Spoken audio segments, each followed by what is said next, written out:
फिर से एक सुहाग लेके आ गई बानी। अगर अच्छा लगी तो लाइक कमेंट कर देव लोग, सब्सक्राइब कर देव लोग और बताई लोग कमेंट के द्वारा कि कैसन बा।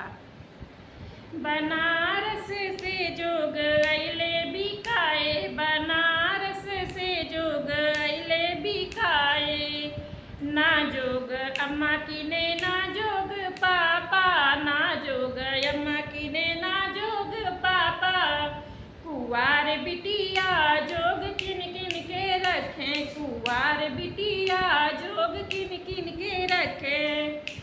बनारस से जोग अइले बिकाए, बनारस से जोग अइले बिकाए, अरे ना जोग चाचा किने ना जोग चाची, ना जोग चाचा किने ना जोग चाची, कुवार बिटिया जोग किन किन के रखे, कुवार बिटिया जोग किन किन के रखे। बनारस से जोग अइले बिकाए, बनारस से जोग अइले बिकाए, ना जोग दीदी किने ना जोग जीजा, ना जोग दीदी किने ना जोग जीजा, कुवार बिटिया जोग किन किन के रखें, कुवार बिटिया जोग किन किन के रखें।